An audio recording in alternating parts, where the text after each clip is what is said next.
job to have to break people's hearts sometimes. I will stand behind my opinion. It's not real. Really pretty replica coin. I think this one's worth $3 grand.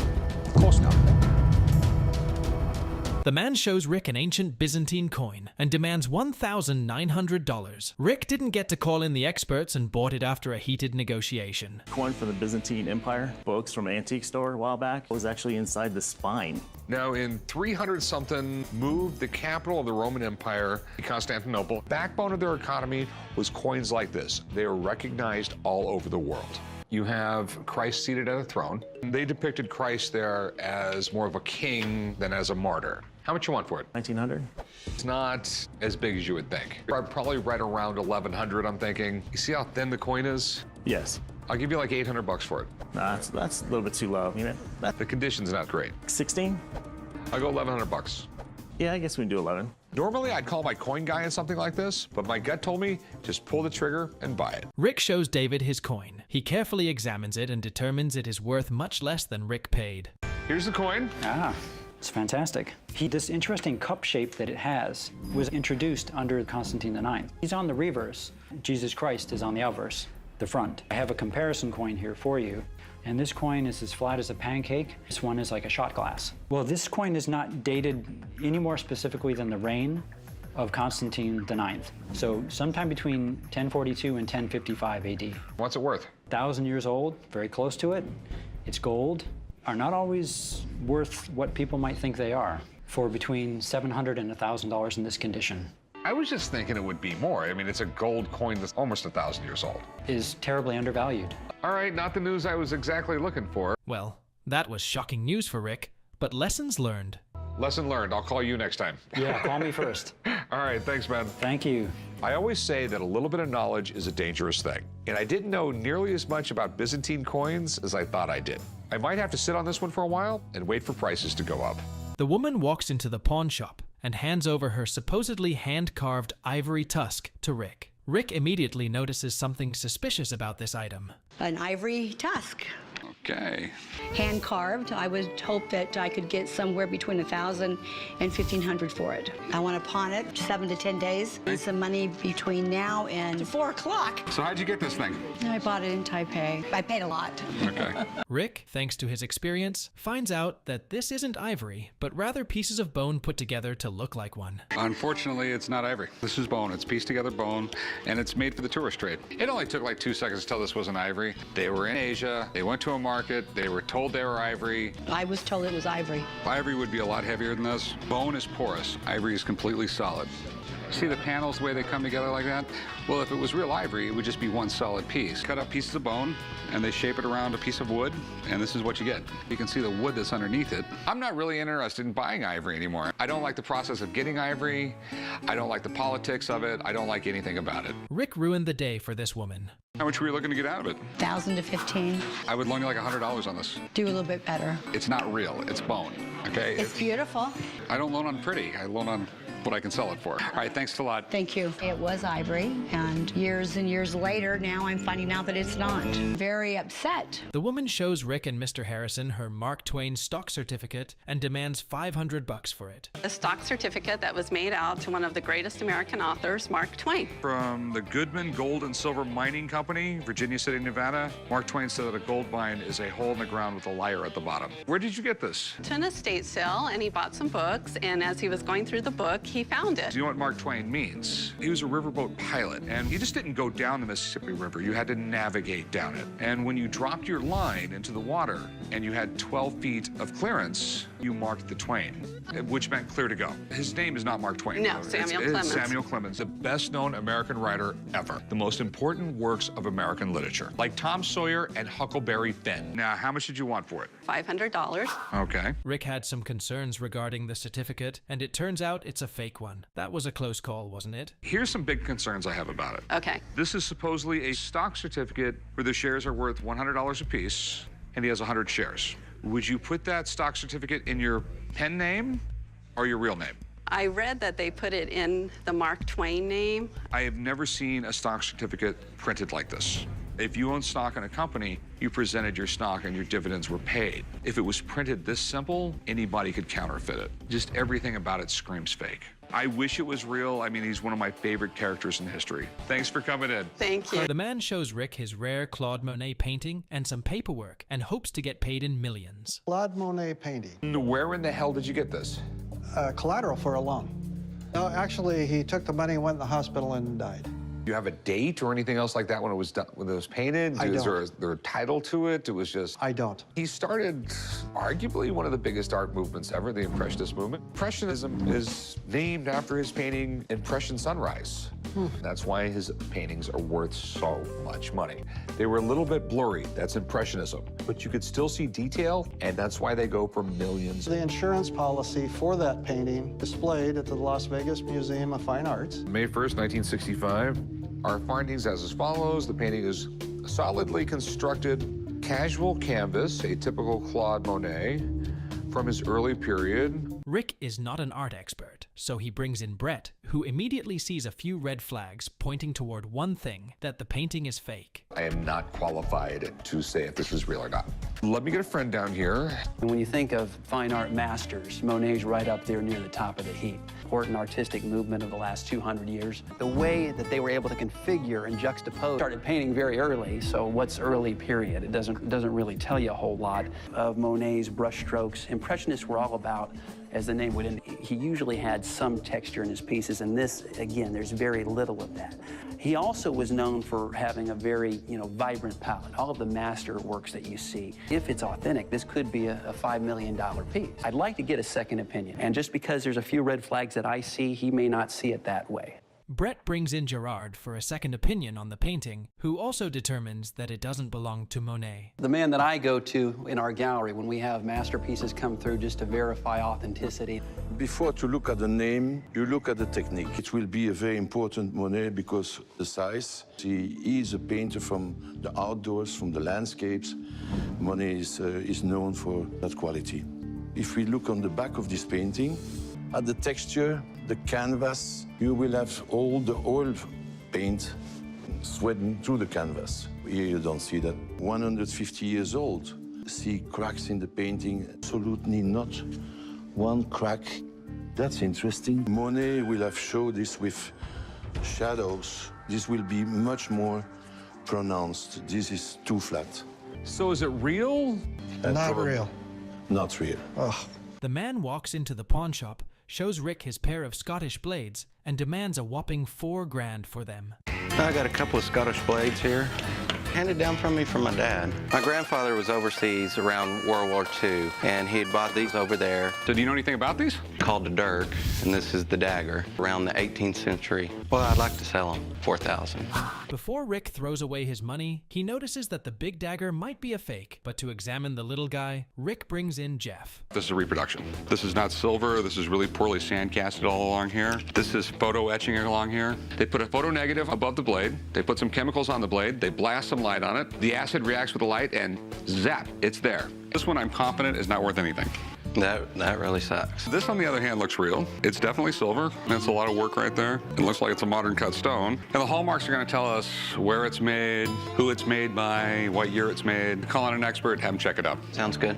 I'm an expert in knives and militaria. Journey that these items have been on. Absolutely amazing to me. Jeff examines the blade and determines that it's the real deal, which is more than enough of a reason for Rick to buy it. So what are your concerns about it? I can't read the hallmarks on the back, and this is a modern cut stone on the top of it. Proper form of a Scottish dagger. The end of the handle here was actually intentional. They would slip this into their sock, this would protrude, allowing them to easily grab the dagger. Outwardly facing design, smooth on the backside where it would be against the skin. This is called a cairngorn. Common for these stones to fall out and be replaced. Made in Scotland, has the Scottish thistle mark on it, was 1900. So what do you think something like this is worth? $800 to $1,200. Now that Jeff has confirmed this dagger is 100% real, I definitely want it. What do you want for it? Maybe 6. I give you like $400 for it. That's just too low. I'll go $500. $500, we'll do that. The man shows Corey and Chumley his 1967 autographed Chicago Bears football and demands $10 grand. 1967 autographed Chicago Bears football. My uncle gave me the ball, given to him by Ronnie Bull, a Chicago player. You can see him handing it there. 60s pro football wasn't at the level of college football yet. Could local businessmen in the area please give the players jobs during the off-season so they don't have to leave town to find work? This is cool because it comes from a time when pro football was just starting to explode in popularity. The big name to me is George Halas because this is the last year that George Halas was a head coach. Gale Sayers and Brian Piccolo on it, right? Both of them. Brian Piccolo's signature is pretty rare. He died at the age of 26 and became a legend because of his story. This thing could be worth a lot of money. Any particular amount you're looking for? $10,000. Corey calls in Jeremy to authenticate the football, which he does. It turns out that most signatures are counterfeit. Absolutely no authentication for the ball. Do you mind if I give a buddy of mine a call? He can kind of appraise it. Sure, that's fine with me. No other team in the NFL has more wins than the Chicago Bears. The 1967 season was absolutely huge. Coach George Halas, after 40 years, that was his last year coaching. We have Gale Sayers, and he's the youngest guy ever to be inducted in the Hall of Fame. Dick Butkus, who's in the Hall of Fame as well. Right here we have Brian Piccolo, who at this time he was just a backup Gale Sayers. George Halas, legendary coach, official ball, mint condition signatures. We'd be talking several $1,000s. These signatures are very difficult to fake. 100% spot on, exactly what I want to see in a 1967 ball. Now, the other signatures, you really got to focus on the characteristics of the autograph compared against other ones that have been proven to be authentic. In my opinion, these are clubhouse autographs. Somebody knows the signature and does their best interpretation of it to try to make it look as authentic as possible. Which ones are real versus which ones are clubhouse? You're looking at maybe $1,000.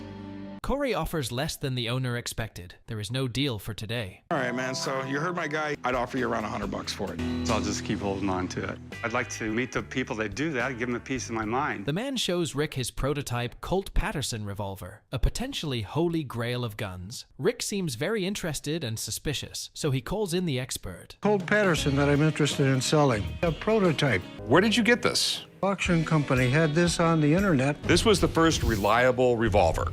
They used them to conquer the last remaining sections of the Wild West. I mean, it's a neat design. That's why the trigger tucked in, and then once you pulled it back, this would be like a holy grail item for gun collectors. How much did you pay for it? About $4,000. Okay. My big concern is it's not real. I think it's a prototype. Position of those screws. It could be worth anywhere between $50,000 and $100,000. Let me get someone down here to take a look at this thing. Jemison examines the gun, which turns out to be fake. Jemison, how's it going? All right, had a factory in Patterson, New Jersey.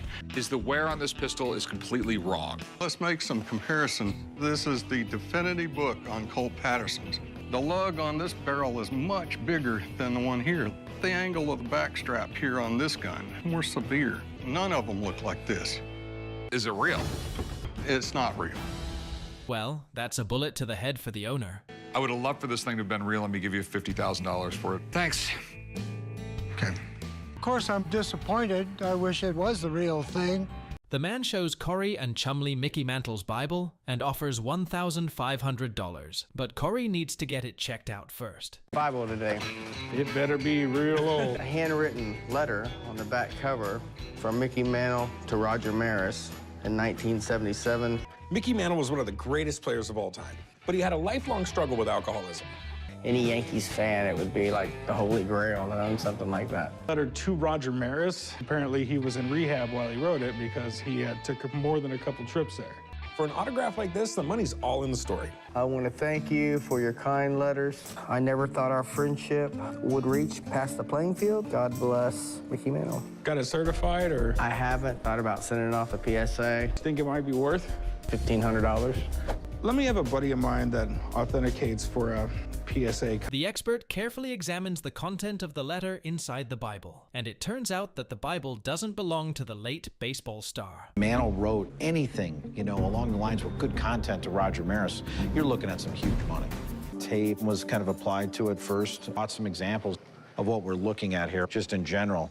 We're looking at a signature with speed, with flow, spontaneity. Mickey Mantle never signed this. Thanks, Steve. All right, guys. Good to see you, man. Thanks for coming down. The woman shows Rick her continental currency and demands $10,000 for it. But in reality, this could be worth $500,000. But before that, it needs to be authenticated. Piece of continental currency from 1776 I'd like you to look at. Could be worth up to $10,000. Up to like $500,000. This is one of the most desirable coins in the United States. I bought my house and I got to keep all of the stuff that was in it. This is one of those things. It's basically our first coin. This coin was partially designed by Benjamin Franklin. Has all the 13 colonies on it, and on the back, we are one. Have to make sure it's real. Have you had this checked out by anybody? No. Continental currency coins are probably the most faked coins. Okay. Rick brings in a weighing machine, and it turns out the coin is counterfeit. Well, it has no place in the pawn shop. These were made out of pewter, which is a very lightweight metal. To make sure it weighs right. Okay. A real one of these weighs between 15 and 18 grams, 27.4. Really pretty replica coin.